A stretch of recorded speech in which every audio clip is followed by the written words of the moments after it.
a room here.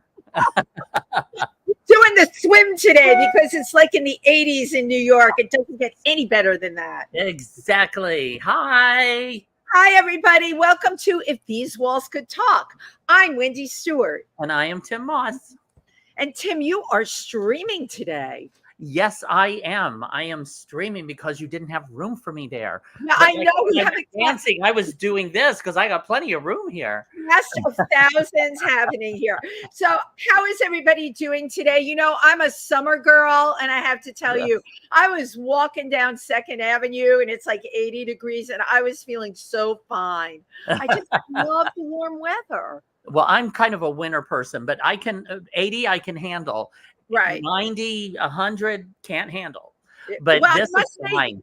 This is wonderful. Your hair is looking really great. Thank you. And hopefully it's not going to get all humid and sticky and stuff. But I wanted to start off real quick with a little bit of sad news. Last week, our guest was Adam Lynn, who was blind, and he had brought his dog Nadia with him. And Nadia was laying under the table. We couldn't get her up on on camera. We tried, but I was sitting there straddling the dog the whole show. I had one leg on one side and one leg on the other side. I just love Nadia. Unfortunately, she was elderly and he went home. I rode with him on the crosstown bus with Nadia, and he said they got home and she collapsed. Oh my God. Died. Yes. So we were like the last ones to be with Nadia in her final days. Okay. I am like totally and completely. Oh, I'm sorry. I thought you knew this. I am so sorry. How would I know it? You never told me. Oh, I thought he had posted it. I thought he had posted about it. Oh, I wouldn't see it unless I troll Facebook, and I only put my stuff up there. Tim, that's terrible.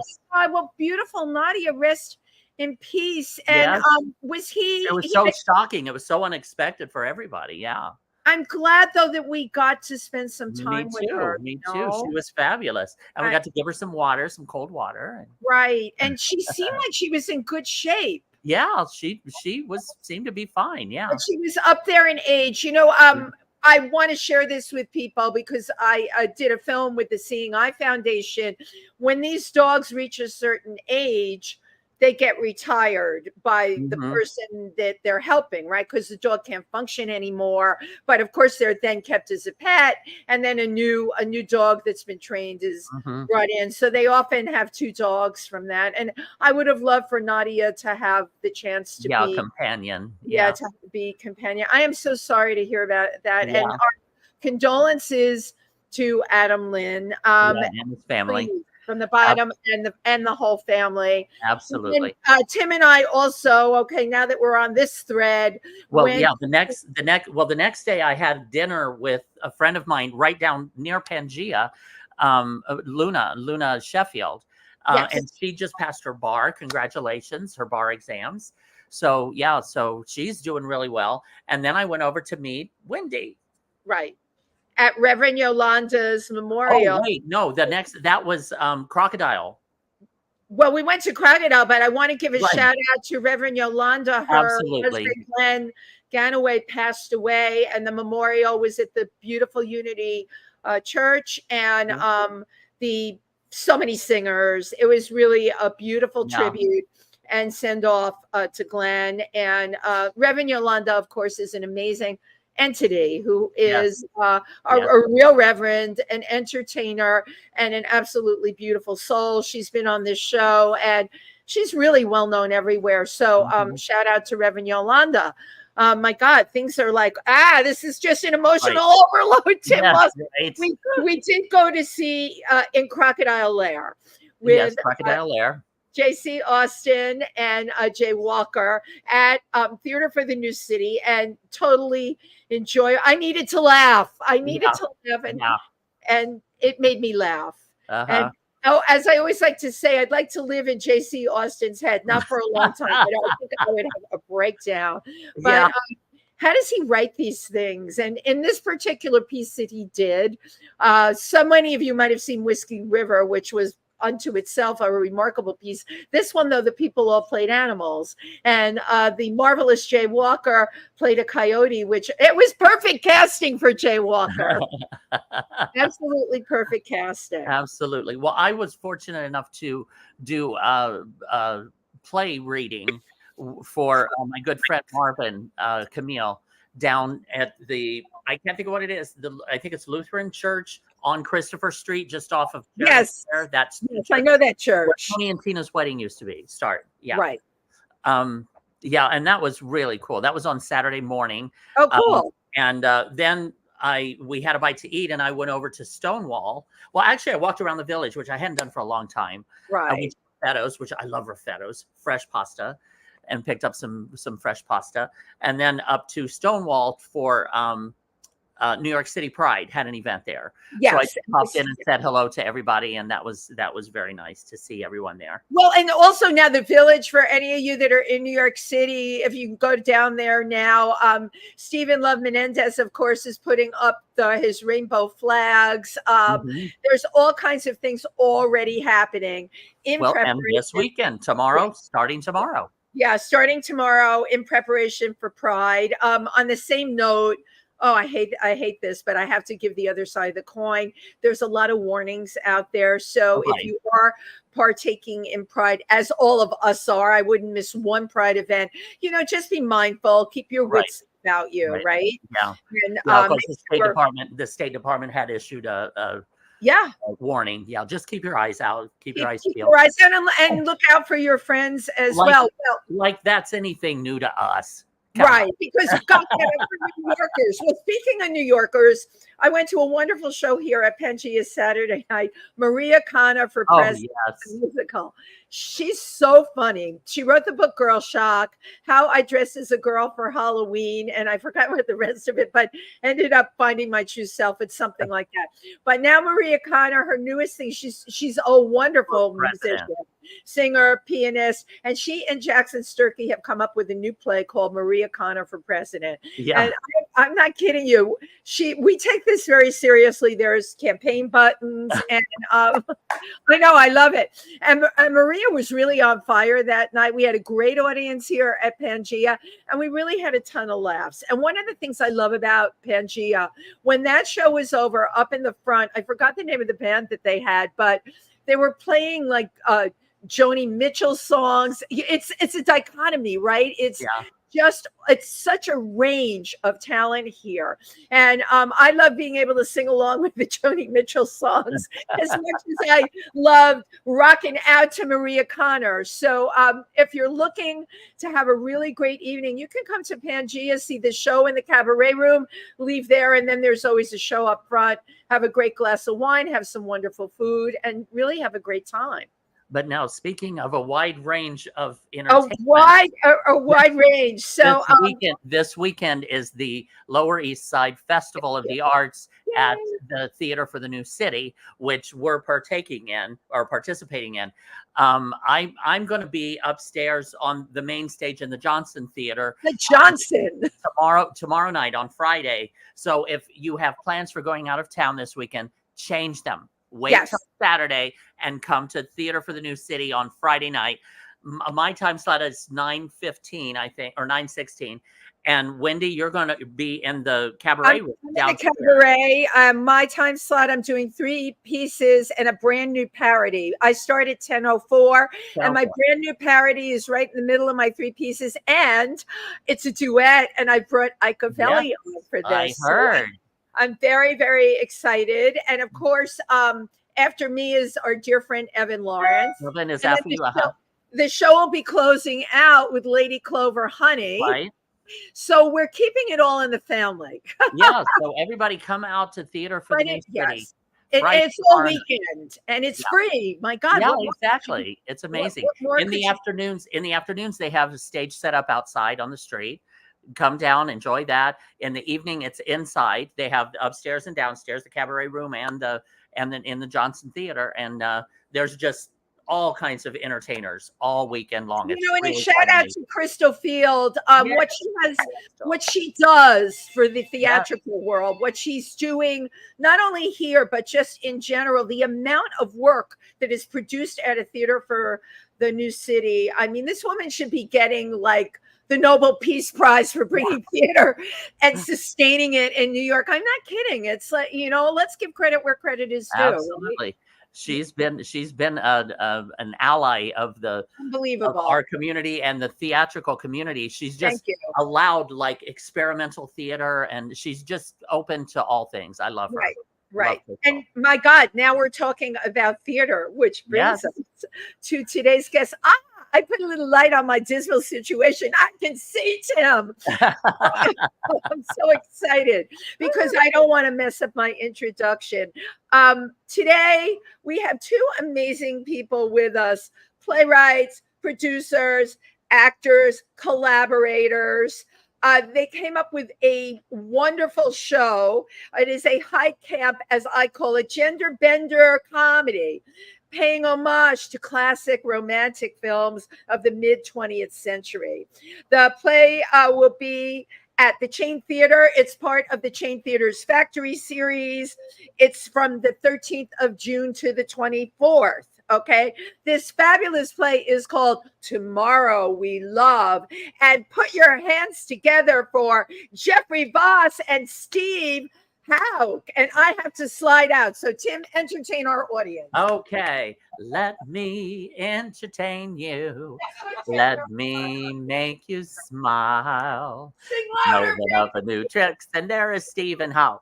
A nova do beats and every versatile. Speaking of versatile, there you go.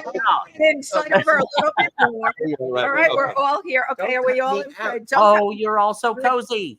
Are you comfortable? No, when you're not comfortable, we'll know you're in the right place. Right. Okay.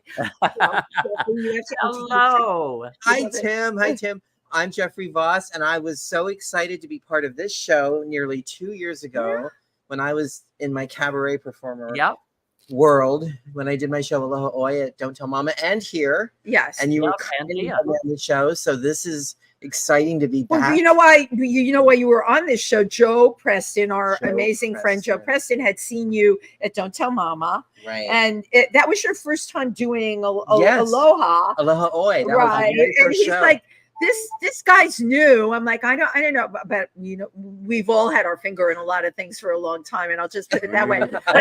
I'm sorry, you can just go with that. Come on, let Tim start. Very moment, yes, Wendy.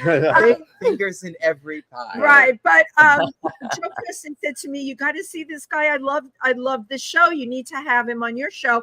And then lo and behold, he ends up doing the show here. We put him on, and you came. And you were so kind. You know what? Aloha was just it was your personality. In a city that's so rough around the edges, there was something so beautiful about the sensibility of that show. And you coming from Hawaii, it was like, I just look at me. So I am meeting Steve for the first time. Oh my God, Steve's wonderful. You two go way back. We go way well. Yeah. 15 years, we think. 15 years or so, yeah, somewhere around there, definitely. Yeah. Well, we met originally at Unity. Yes. Unity. Spiritual community. Right. And we worked together in the theater. I directed you as the fairy godmother or the fairy godfather, mother. It was. Well, I think it was the fairy godmother. It was just right when trans and all of that was happening, and it was an updated version. It was called "If the Pink Pump Fits," I think. Yes, that's right. That's right. And by Jack DeVille, and it was an updated Cinderella story about a young boy that had a evil mother or stepmother and stepbrothers who were mean to him, and he just wanted to go to the prom, and he liked the football, the he was gay and liked the football players. And so all of a sudden his fairy godmother popped out and helped them get together, and it turns out that in the final scene the stepmother pulls my wig off and I'm her husband. Yeah. Okay, I love this already. Are you thinking of doing a revival of this? We could. We should. I would love that. That was such a fun script. It is. It's a really fun script. How long was this piece? 20 minutes. It was a short play. It might have been great. 25 minutes. It was part of an evening of short plays. But you already have me turned. I totally love the whole premise of this. I think that's a great idea. And so often, isn't it great? We're all here together today. We find ourselves working with the people that we start in the industry with, and they resurrect. You know, I would say I started in the late 70s, and there's still a lot of when I was an embryo, but there's still a lot of people around, and you know, I love following their success. And I think the reason I wanted to have Jeffrey and Steve here today was, you know, I remembered you from Aloha, and it was kind of like you were dipping Aloha, give it that New York right? thing, It's a New York thing, oi, right? Aloha, oi. Oi. I remember, but you were dipping your foot back into cabaret with that. Yes. And then all of a sudden, I get a letter, an email like everyone did about this incredible play. They're raising money for it. I'm like, what is this? And it's got a long cast in it, and it's got everything, and it's like a full production. And I'm like, I have to have them on the show. I'm so excited. That's very kind. Thank you. You know, because this is coming up fast and furious. It's from the 13th to the 24th. 23rd, actually. To the 23rd. Yeah. Okay. And we just started rehearsals Monday night. Wait, you just started rehearsals? We just started rehearsals. Okay, so this is going to be question number 1. As a performer, Mama needs much more time than that. Well, I've been living with the piece for a long time. Your actors, though. They're fine. They're okay. They're basically, you know, we were doing some wonderful table work at first. Okay, so they had a chance to familiarize. They've been cast for over a month, so I think you know what, it's going to be fine. I'm very confident. Yep. Well, we were told by some people, you only can have 2 weeks of rehearsal. Right, and we were freaked out. And we said, no. We need at least 3 weeks of rehearsal, because this is around actors' schedules who have other work and jobs and gigs. But I see you also have choreography and things like that. Well, this is like a major. My God. I know. I imagine myself in that position. And it's drag and costumes and my God. Right. So yeah, it sounds a lot more, but you know, I did this play 4 years ago initially at Theater for the New City, and I was closed down at the pandemic thanks to COVID, and I got COVID right after it in March 2020. Did you even get to do it? You were scheduled to open, right? Or did you? We had opened. We had 6 performances, Tim, in March of 2020.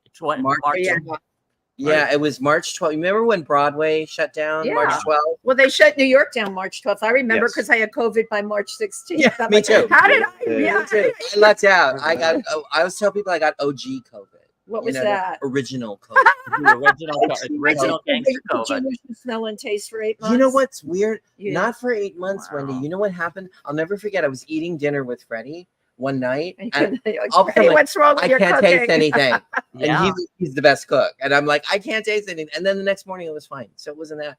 But back to that, I had written this play, we did it, I produced it, I was in it, and you know, we sort of basically were shut down before we could be, and I put it away. And then I became a cabaret. I thought I'm going to do the cabaret then. Yeah. And then last summer I told Steve, I said, hey, listen, what would you think if we maybe collaborated, and if you'd be interested in directing a revival, as it were? And then Steve agreed, but he said, you know, I'd like to revisit it. Would you let me make some little tinkering? Would you let me tinker with it? Well, I asked you if you would be willing to look at the script and make some changes. I did not anticipate it became me. It was because I loved the premise and saw the scenario that you created, and I think there's unrealized potential here. I love that. That's collaboration. That's what I felt. I love that. Your story and your characters. Yes. Although we did make one character change. We did. We made one character change. We won't go into detail. But remember, I wanted to cut that character. And you wanted to cut that character. And you fought to keep the character back in. To keep it in. And we changed the nature and the personality of that. Can tell that. Oh, I love that. Because my now daughter. We're intrigued. So I play a woman of a certain age who's the richest woman in town. Lainey Fairbanks. 1960, summertime, 1960, Noble Bay, California, which is a northern little seaside haunt. Beautiful little small town. And my daughter, fictional small town. Yes. But based on a real place. Kind of like Bodega Bay. That's what that's exactly where I was going with it. Thank you for getting that. But my daughter had a boyfriend in the original who was played, as we have this gender bending casting thing, which you briefly mentioned. We have 2 men playing women. My daughter's played by a female actress, and her boyfriend is played by Phoebe's a non-binary. She's non-binary. They're non-binary. So Phoebe, though, is now playing the boyfriend, and the initial boyfriend was played by a female actress as a football player. But Steve, in his infinite wisdom and really, well, or finite wisdom, let's right. Steve suggested, this is a California town. What if he was like a surfer proto hippie? Yes, this whole different feel for his character's Logan. And it's really fun. It's really fun. And he has some of the unity philosophy. Oh, that's hilarious that you put that in there. Yes. Stephen had to sneak that in. I totally. If you from Unity of New York, especially, you will recognize phrases of Carlos Swain Anderson. Yes. Camelia, our ministers. We have to go. But that character would be the perfect place to slip some of those in. Yes. Yeah, and it's 1960, so it's really pre-hippie. It's kind of post beatnik. Post beatnik, yes, but the Eastern spirituality was starting to come to America, the Maharishi, etc. So but it was pre-women's lib also. That's a very good observation. And good segue, Steve. You want me to segue? Yes. Well, when I saw this play, I was immediately reminded of my mother, who was a wonderful person, a wonderful woman. She died on my 60th birthday in 2019. I forgot that. And she at one point told me later in her life that she felt she had been born 1 year too early. Wow. To really ride that wave of feminism, that started to gain. What was momentum. her birth date? She was born in 35. Okay. Yeah, I just 35, did the math. So she felt that she was a year older than being able to really participate fully in it. Right. Because I was born. So go ahead, Donald. I was just going to say, because that was such a hardened time that she grew up in, from the 30s, the 40s, the 50s, oh my God, the World War II and all of that. Yes. Women had their place during that time, and I could see how she might. If she was just a little bit younger, she would have been able to swim in there. Yeah, that's right. That's exactly the way I men were the breadwinners. Yes, men were the bread. You depended on your man to win the bread. So Lainey Fairbanks is, to the best of her ability, the perfect 50s woman. Yes. The wife, the homemaker, the mother. Always the chairman of the bake sale. Donna Reed. We have has a cookie sheet full of cookies for the kids when they come home from school. And absolutely. And then through no fault of her own, it's all pulled out from under her abruptly when her husband, in true cliche fashion, has an affair with his younger secretary. So my feeling is her world comes crashing down. And the dramatic question becomes, in our telling of it, her perfect life fell apart overnight. Will she crash, or will she take flight? Right. She has to finally look within and say, who am I? What do I want apart from Lainey Fairbanks? Who is Lainey Fairbanks? Right. Yeah. So that's the women foundation. Didn't question that that's in those great. days either. No, exactly, because women. I mean, again, during that time period, women were not free to choose or to think openly, and that's a really interesting. An interesting time that you set this play to be in. Right. Yeah, I actually, when I initially wrote it, which really initially started like 9-10 years ago, to be honest. Wow. I've been working on it that long. And when I initially wrote it, it was because I was born in the summer of, we're like totally outing ourselves with our age. I'm a summer girl. The lighting is good here. Actually, the Aloha Oi I did on my birthday. Do you remember that? Yes, it was my birthday, July 6th. Yeah. so I was born in the summer of 1960. So I just immediately went, I want to do something when I was born, the summer I was born. And then the initial thought when I initially wrote the play and the original piece was a basic homage to the downtown theater people, to people like Charles Busch, Charles London. And I wanted it to be ridiculous and yet also theater in limbo, theater for the ridiculous. Yeah, of course. Dear friend of mine, Andy Halliday, was a huge influence on me and my writing. But then I don't know if I quite got it. As I wrote it more and more, it seemed to be less this and more that. And we kind of had elements of everything. And, you know, here we are closed by COVID, where all of a sudden it was over and I had a chance to go, wait, did I do the right thing? What the hell just happened? What just happened? Can it be better? Was it not what I expected? Was it what I expected? There were so many questions, and I literally like shut down, as we all did. Right. And I remember that summer being like, oh, I'll never ever act again. Well, I felt that way a week after the COVID. I'm like, baby, it's all done for you. It's done. You'll never do it again. Yeah, you're never going to do anything again. Or anything creative. And again, it took me literally, 4 years? 4 years. The thing is, you did it though, Jeffrey. Yeah. You know, you did it. We're doing it. Yeah, and it's happening, and it's. I think it impressed me with this big production. And I appreciate the fact that you were open to modifying it, to changing it, and allowing Steve to come in with his thoughts. We can talk about that. Yeah, I mean, so Stephen and I go way back, further than you, Tim. Oh, When horse and buggy days. Well, not exactly. Stagecoach, maybe. The Pony Express. There was Jeffrey with a tray, a cookie sheet of warm cookies. Right. Yes. Well, in a bonnet and Little House on the Prairie. Buddy slippers. The cookies. Buddy slippers, because I was the star of a off-Broadway production of Harvey Firestein's brilliant Torch Song trilogy.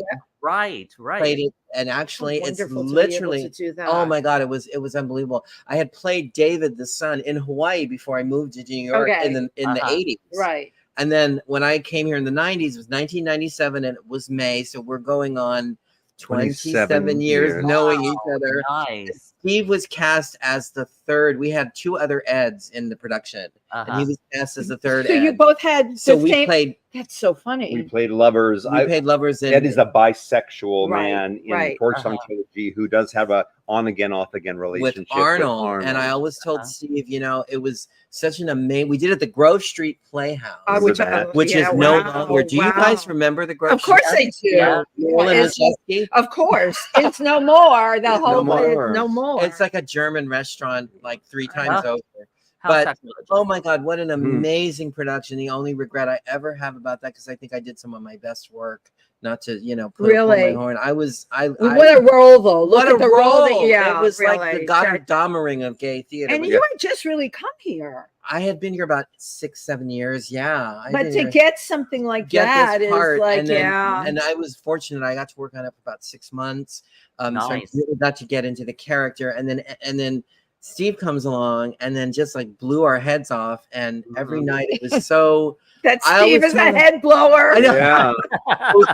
I always tell him, as we've been friends all this time, as we have been, that he made it easy for me to fall in and out of love with him every night. Wow. I just felt safe. I could do anything. So, and you clicked with this. We clicked and became close friends. And then, you know, I went and did my corporate career that I still do, but I was always had this on the side. And then Steve went and became this fantastically successful, brilliant actor, star of stage and screen. Have you watched The Marvelous Mrs. Maisel? Tell us the character you play on there again. Dawes. Right. Dawes is the butler to. Oh, that's perfect. The butler to Jane Lynch, Sophie Lennon. Right. Yes. So when Alex and Rachel, you know, come to see her at her beautiful townhouse, I open the door and look at them down my nose with an English accent. I can see you playing that. Perfect casting. Right? Oh my God, Jane Lynch! I have loved her since even before the I can't think of his name. Waiting for Guffman and Christopher Guest. Even all the Christopher Guest movies. She's just brilliant. She's just incredible. And but one of my And he's one of my. He's been on Broadway also. I was just going to say one of my proud moment, or for my moments of being the most proud of a friend of mine that I met here in New York City was seeing you in Irene's Vow with Tova Felchu, and what I just brimming with pride watching you on that stage. You were just brilliant. Thank you. Yes, I think I was 49 or 50, and I thought, I'm making my Broadway debut, as a number of us in that play were. So it's never too late if you keep on going. You put up maybe, Wendy. 70s, maybe. 70s, it can happen. It could happen. Absolutely. It can happen anytime. Yeah. You can wake up one day and it can all change. It is. It's never ever too late. Right. And I Jeffrey's saying that I was successful. I just kind of put one foot in front of the other, and took work every time I had a chance to. Same. Working out of town and then working in town, making connections, meeting people, honing my craft. You will say, we say. So, and this is an amazing opportunity for me. I want to just jump in and say thanks to Jeffrey. I love that I have done some directing. I've never done any writing for the theater. Wow. And here I have this amazing opportunity to see a play that I co-wrote and directed and have my best friend in it.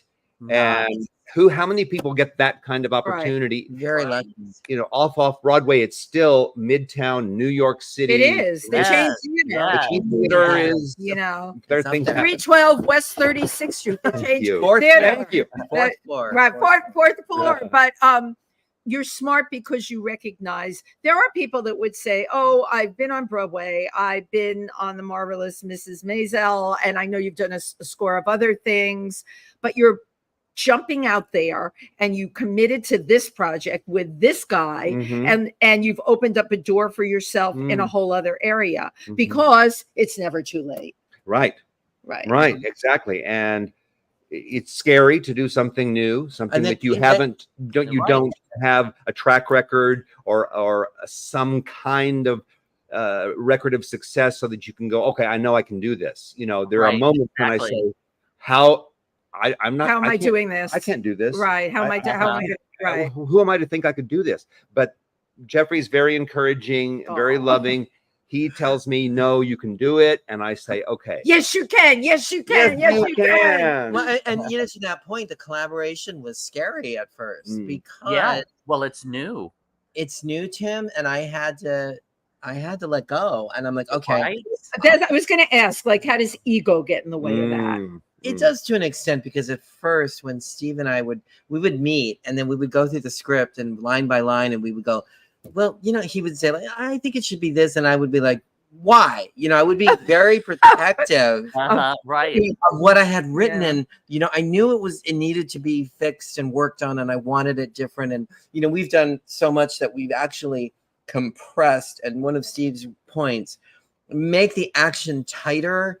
And no longer, it was a 2-act play with one intermission. Now it's 90 minutes, no intermission. Right. Honey, you get on that train and we go. Yeah. I hope. I'm hoping.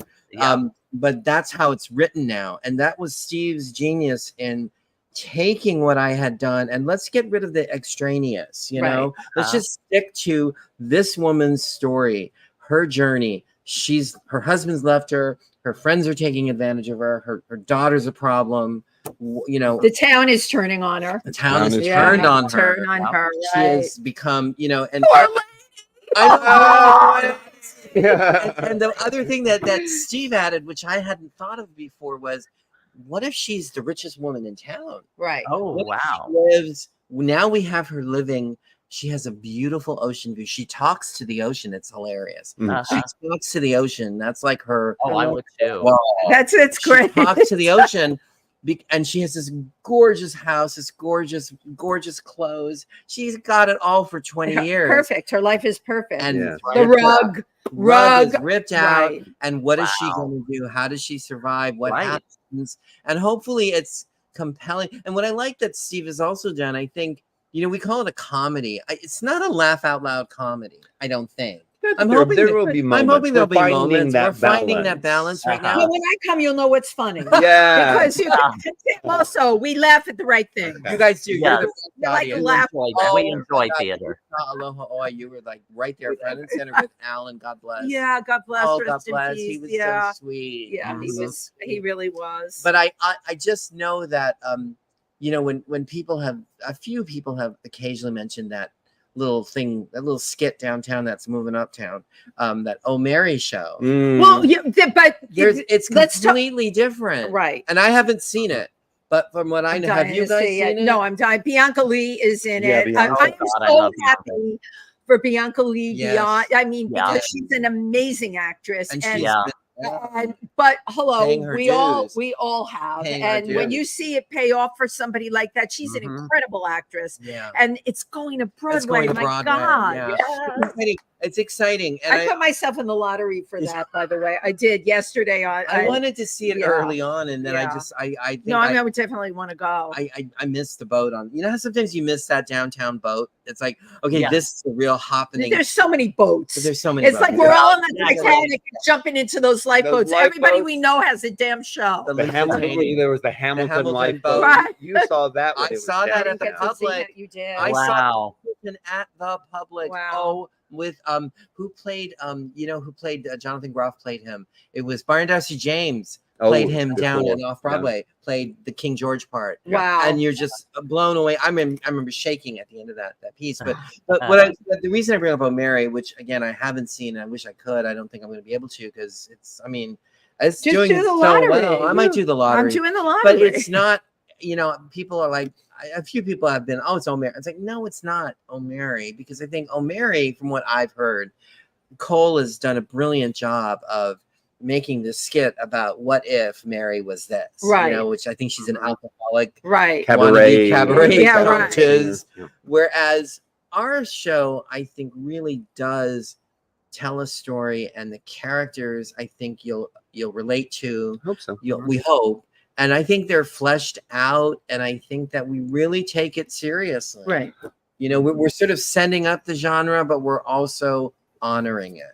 Mm-hmm. I would say that is our aspiration. That's what we want. We hope, yes, that it's a comedy with something a little more serious on its mind, but there's also going to be some silliness and some spoofness in it, and just things that come out of left field and aren't explained, so we're excited to see it. Yeah. I really am. It was interesting to me. You have a long run and a lot of shows. You're running Tuesday through Sunday. That's only for 1 week, but we are running 12. That's a lot. Yeah, we're running 12 performances, and and this is part of the Factory series. Yeah. What is it? Can you tell us what the Factory series is? I had never heard of it before. I hadn't either, but we're in it. But we're in it. I know that the Chain Theater has their own sort of. In fact, they're doing a show. I'll give them a shout out. Hopefully they'll give us one. Out. They're doing Simpatico, which is the Sam Shepard play, directed by David Zayas, who is the brilliant actor, husband of Liza Colon Zayas, who I adore. The two of them are just brilliant. He's directing it. Kirk Gutowski, who is the head of the Chain Theater, is in it. And they're performing at the same time we are. Wow. But I think Kirk had told to me early on when I signed the contract back in January, February, that they wanted, we're a separate production from the Chain. Okay. So they just wanted, we're going to call you the Factory series. I'm like, okay, whatever. We'll call us what you want. Just let us use the theater. Yeah. How did you end up producing the piece there? How did that all happen? That's a good question. Steve can. I'm filled with good questions. Well, we first went here. We talked about not all great due respect to Crystal Field and Theater for the New City that we didn't want to do it down there again. We wanted to bring it up, Midtown. Well, a different location. It's really about doing things in a different location. Yeah, right. Yeah. And we first went and looked at some theaters at Theater Row, which are 99-seat theaters as a rule there. And we weren't exactly happy with what was available to us there.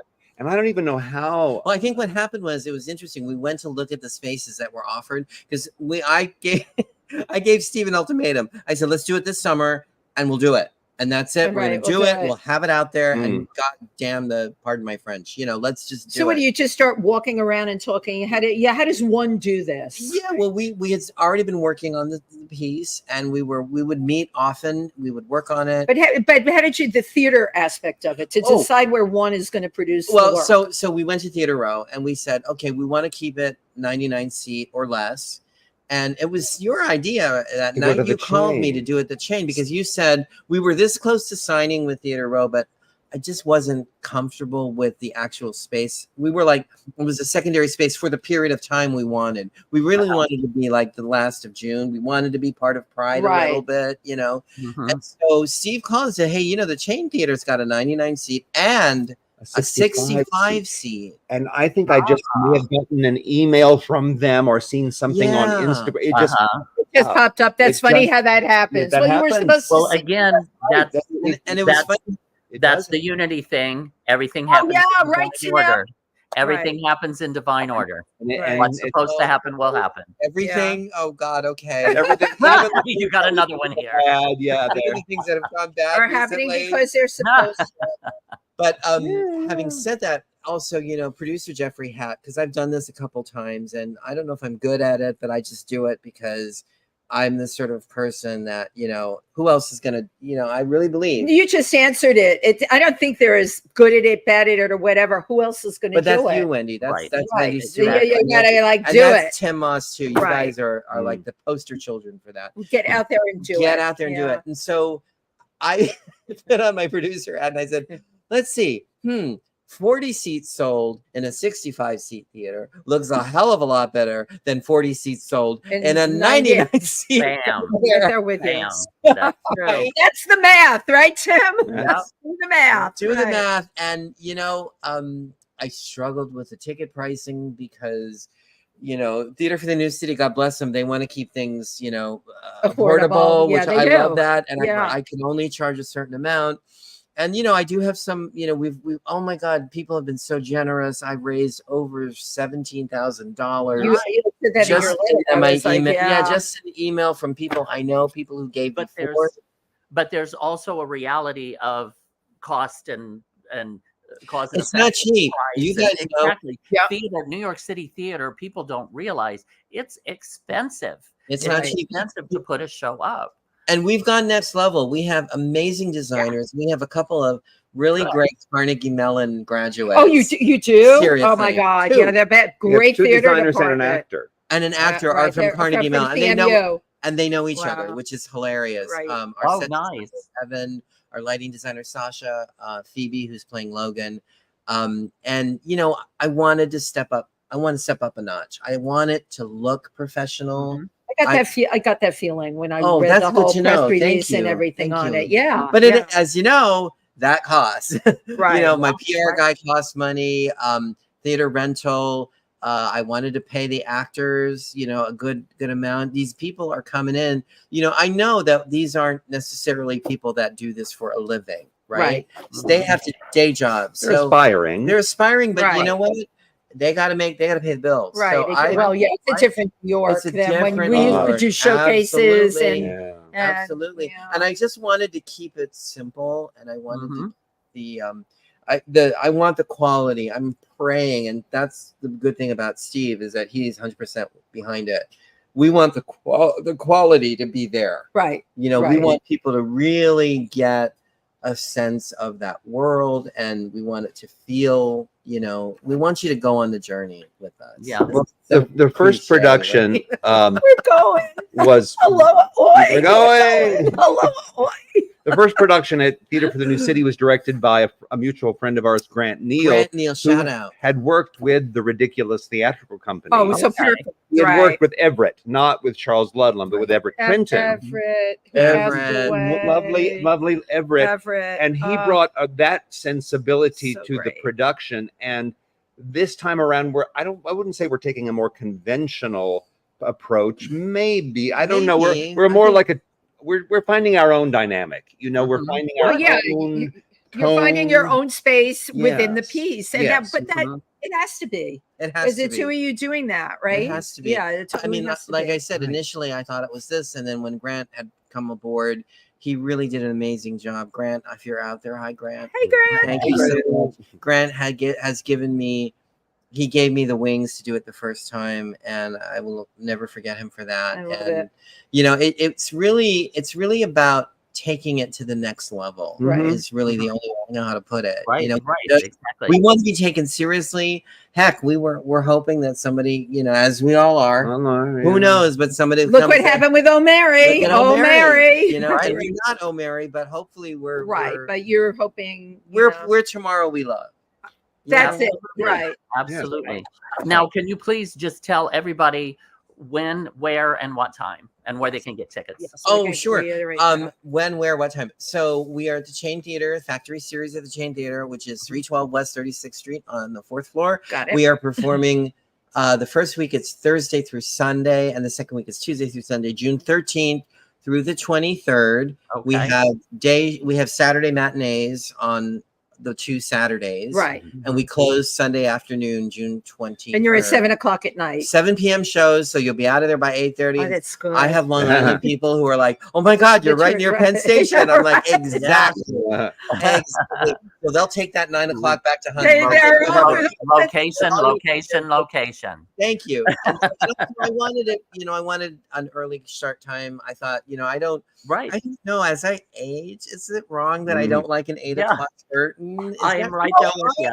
I don't think it's got anything to do with aging. I'm going to tell you all something. It's got to do with how much money is in your pocketbook. Okay. Oh, if I have to take that Uber home, and I live on the Upper East Side from downtown, I'm looking at $35. Wow. So if the show starts late and I don't want to take the train there, and I don't want to take the train home, I have spent $70, and that's right there. Right, without my cocktail. Your cocktail or your dinner. Yeah. Right. Oh, forget about dinner. I'm talking about liquid dinner. So, you know, Uber and liquid dinner, it's easily $100, and whatever you pay to go to see the show. Yeah. It's $150. My God. So I believe is it Eventbrite? It's eventbrite.com. If you go to our website, tomorrowwelove.com, we have a portion where it says get tickets here. You can click on that. It goes right to it. You can go to Eventbrite and look at it. Right now, we have a pretty basic ticket plan. It's $45, but producer Jeffrey Hatt has been working with either TDF or I might do a discount code. Yeah. Good. I'm a member of TDF. Yeah, so I'm hoping that, you know, but you know, it's one of the other, I mean, I'm not complaining, but it's like, this is all in my head, you know, my lines. Oh my God, I have to pay. And I'm working with insurance right now. Yeah, right. No, that's another thing. Let's talk about that. Oh my God. I made it right. My lighting designer, Sasha, who's amazing, she's going to be renting some incredible equipment. Right. You need to get the insurance for it. You need to get insurance for it. I do? Yes. Like, oh my God, I got insurance.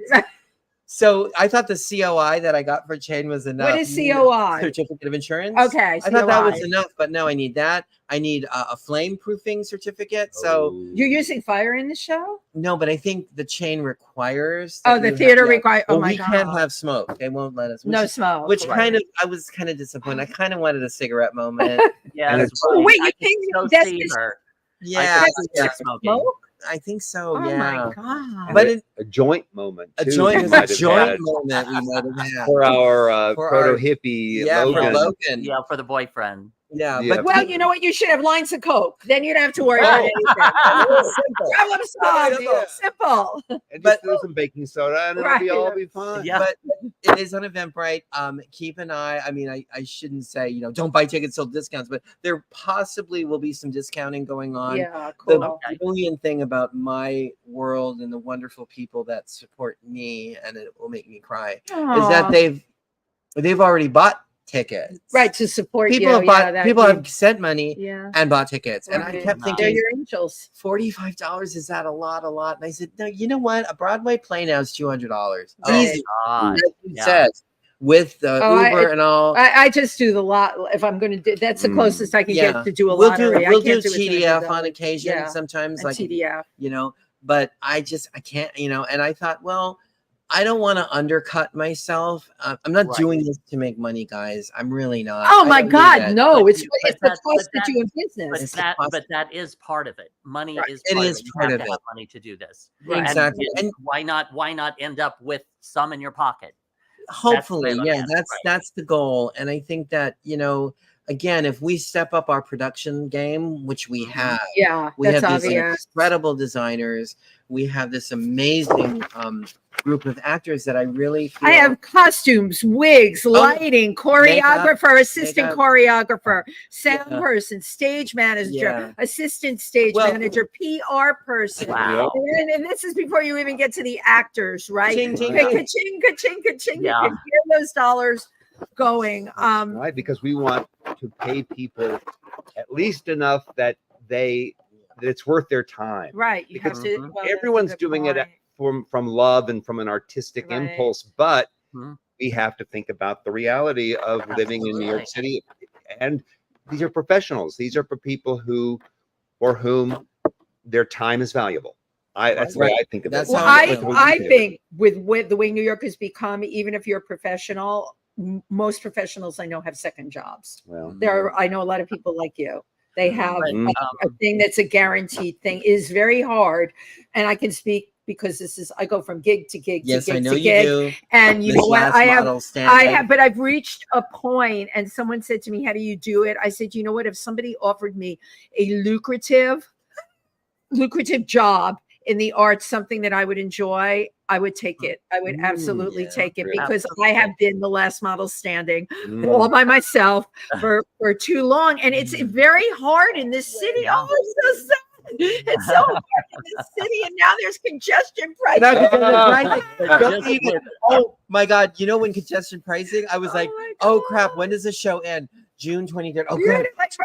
Congestion pricing is June 30th. Right ahead. We'll have people that will be driving in, I'm sure. Right.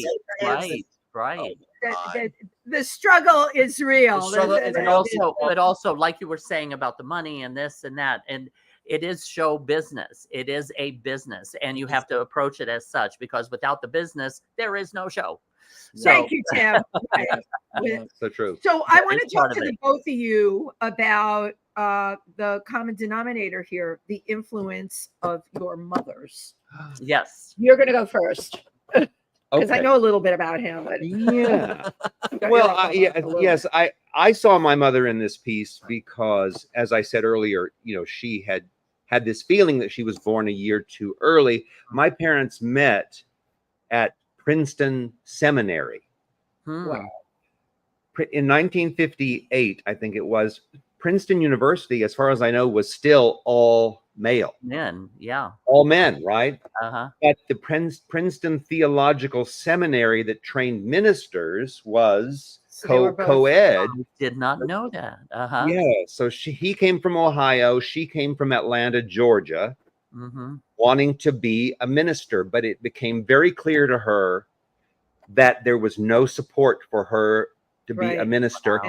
Even if she got through the 2-year program and became ordained, there probably was not a church in the country that was progressive, forward thinking enough to hire interesting story. A female minister, right? But again, what a progressive thinker she was. Yes. This is like, I love paying homage to her and learning this about her. Yeah, I do too. And that's I had no idea. Yeah, you didn't tell me that. But that's why you have to come on this show, because I pull everything. No, but I think when we started talking about doing the show together, that's when it came up. And I thought, really?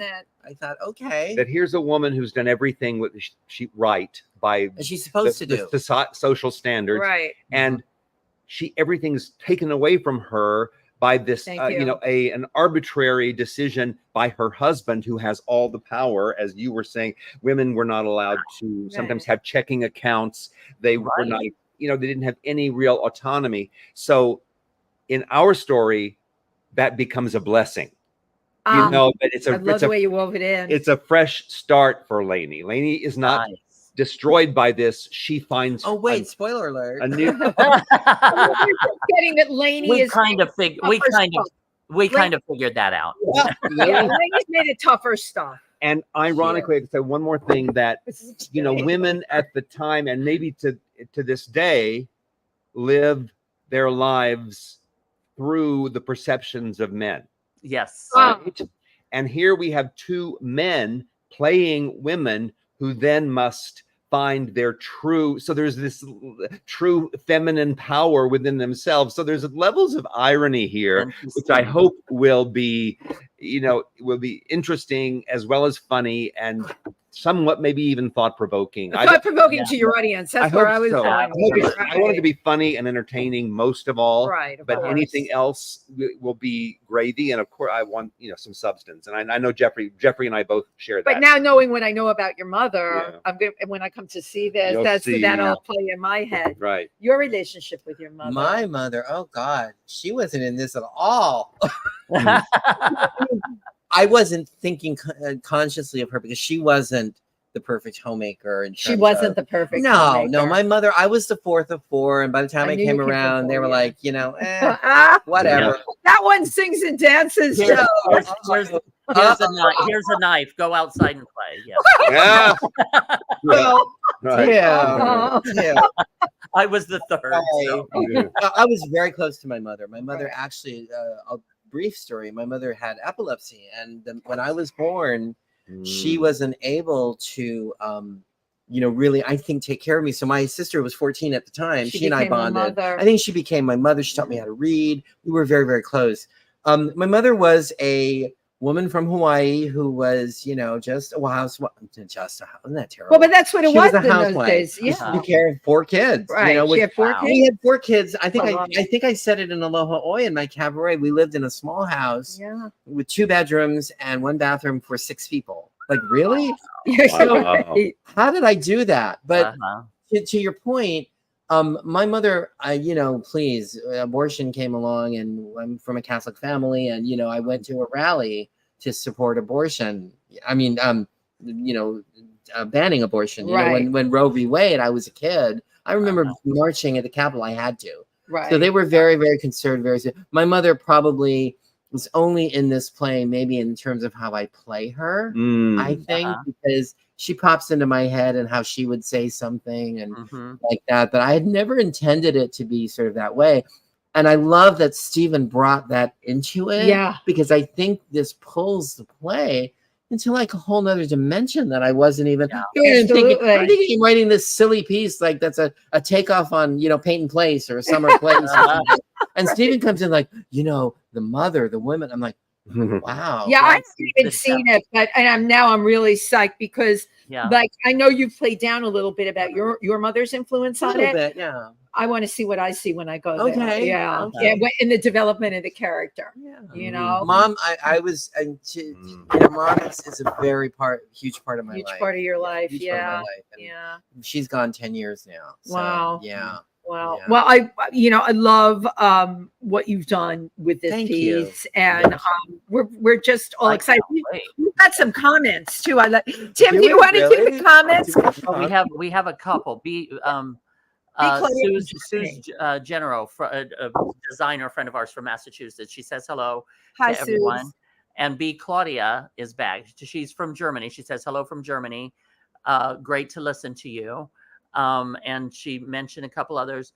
We need a video or a stream in Europe, online ticket for. Claudia, absolutely. Plus the poster. I need the poster. It's not yet. Well, this is because you have a graphics person too. I read that as well. I do. I counted all the people you had to pay. I'm like, oh my God. My graphics person is someone I've known since we worked in advertising together in Hawaii in the 80s, and he's so wonderful.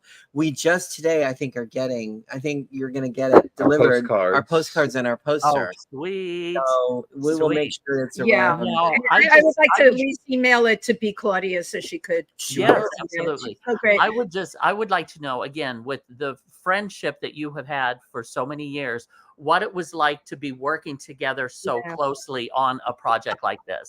I mean, I'm sure there's good, there's bad, there's the good, there's the bad, there's the ugly. Can we take another hour? Yeah. Do you guys have another hour?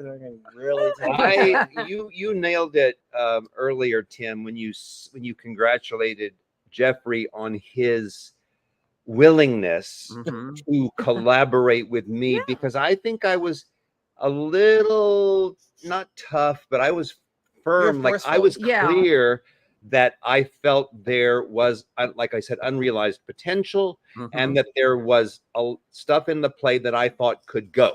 Right. You know, and that must be very hard for an author to think. What do you mean? But I felt like, because we have had this long relationship, I had his basic trust, and if I could explain why in dramatic terms I thought this change would improve the play, and one thing that I had to say to him many times is, Jeffrey, we're going to focus this play on you and your character. That was it. Sold. Me? Anything you know what I mean? Anything that takes us away from that. Right. If there's down the river. If there's a scene that you're not in, they're either talking about you or you are there in spirit, because it's all about your character. And that helped us tighten the focus. Yeah, and interesting. That action moving forward. It's all about the question of what's going to happen to Lainey. And everybody supports that. Everyone supports that. And we're trying to give all the other characters. Everybody has a thing. Yeah. Some, layers and some exactly humanity. They're not just comic props for him. And when he said to me, the other thing he said to me, which made me easier too, was when we decided early on, it's going to be co-author or co-written by Jeffrey Vause and Steve Hauck, story by Jeffrey Vause, because it's still my story, directed by Steve Hauck. So I noticed that you described it like that, and I think that was very smart. And that was the reason. And it makes me feel a little less, like Steve came in and bombarded me. He did, but he came in with a perception. What I find interesting about your perception really added to it. It tightened it, informed it, and and it didn't take away from you at all, Jeffrey. It embellished you. It embellished Lainey, and it became pivotal for all the other characters in the play. And also a lot of times an outside mind looking in has a different perspective, and also especially if it's an outside mind that you trust. That's a good one, Tim. Trust, right? Yeah, you all have history. We have history, and we both, when we embarked on this at first, we're like, oh my god, we're either gonna hate each other at the end of it, exactly. or we're gonna be closer than ever. And so far, so good. So far, so good. Can I mention one other thing? Yes, please. Is that I believe that a collaborative process is also an asset, and I've been in plays, some recently, where I just thought, you know what? The playwright is here in the room. Why isn't the playwright listening to the actors and getting suggestions from the actors? So I am committed to that collaboration in our rehearsal room, knowing that as the director, at some point I'm going to maybe have to make the final call. But I do not treat the play as written so far as sacrosanct or inviolable. We've already had some great discussions. We change a few words here and there every now and again, which sometimes makes the actors a little, my God. No, but see, we're going to change some things, because the actors, we know as being actors, when you get into a part, you start to understand it probably better than the person who created it, potentially. So I want to take advantage of that, and we both do. We want to, because there's one stage is writing it on paper. Right. The second stage is reviewing it and trying to figure out and putting it all together. Then once you have actors come in to perform, that's a whole nother thing. That's a whole nother level. And you hear it, and some things work and some things don't. Yeah, it's a discovery. That's what happens when you bring it to the table. And you have been doing that. Now you're going to go into your actual rehearsals. That's what we're doing now. Yeah, which other things are going to be uncovered when all of that starts. The doing of it. Yeah, and the doing of it. Blocking and how will I keep that wig on? So tuned. And will you fall off those heels? Oh no, not the person in a boot. It seems everyone's got a foot injury in New York now. Please don't even. Oh my God, I have 2 sets of heels I gotta fit into. Oh my God. Don't think about it. I've done it before. Don't think about it. Exactly. Done it before. Well, and you know what I was going to say, I'm butting in here, that in that Pink Pump show that we did together, I had an old pair of size 14 pumps that I had worn many years before in a production of La Cage aux Folles. Okay. And I gave them to you, as I recall, to wear in the show, and you spray painted them pink. and put sequins and stuff That's on them. Am I remembering this correctly? Well, I probably didn't, but somebody did because I don't have that talent. You don't. I don't have that gay gene.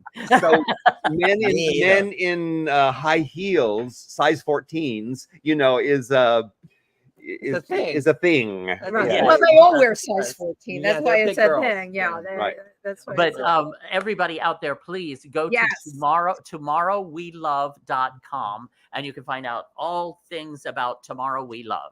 Right, and we're still we just did some fun promotional things the other night that we're hoping to add to the website. The website is constantly evolving as it does. Yeah, and you can get all the details there. And we're so please excited. share stuff with all of us on social media. Again, everything. I will. And that's from June 13th to June 23rd. June 14th. Now June you said 13th through the 24th. to the 24th. Yes. And okay, June 15th. June 15th at 7 p.m. And we've got a lot of tickets sold for that. I'm really excited. Good. That's very exciting. Very exciting. Cool. Yeah. Steve Hauck and Jeffrey Vause, thank you so very much. Thank you so much. Oh my God, I love you guys. I love you too. As we say, break a leg. Well, I'm not going to say that. That's not. Not when he's wearing those heels. Don't say right. Thanks for having break me a on. nail. Absolutely. Absolutely. Every time is a new experience. And thank you to our wonderful audience who tuned in today. We'll see you all next week. Have a great rest of week. Good. Oh, happy Memorial Day. Happy Memorial Day. Come to Theater for the New City and see all of us Friday night. Yes. Yay.